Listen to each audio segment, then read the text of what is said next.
It is April 2024. Fed policymakers are meeting to decide their next moves on monetary policy. So let's have a look at the signals they're getting from the 9th district economy in the latest Beige Book. Eric, why don't you start with what we're seeing from the labor market? We added jobs across the district, but we can see the labor market getting softer. A contact told us that people that apply for jobs are doing less ghosting. There are also bigger crowds at job fairs. A manufacturer in Wisconsin said wage competition used to be a hard boil. Now it's down to a gentle simmer. But there were a couple places where labor was still tight. A construction company in Minnesota told us they were struggling with turnover and finding qualified workers. Another contact told us that nursing homes were dangling big sign-up bonuses for traveling nurses. Especially with the aging of the district population, nursing care is a sector to keep an eye on. So Joe, what's the outlook in some of the industries you follow?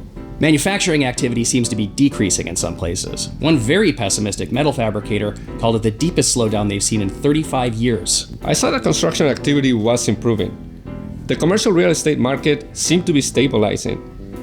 Air travel is really picking up going into the summer. But this is also the time of year where we're looking ahead to the spring planting season for farmers. My contacts are expecting decreased farm incomes this year. That's partly due to widespread drought conditions across our region, but also due to lower commodity prices. And even though many of us get that snowstorm at the end of March, it was simply too late for many winter-dependent businesses. We're usually pretty measured with our language, but we use the word devastated in this Beige Book. Hotel occupancy was down. We heard from a restaurant that just closed up for the season because they didn't have any snow.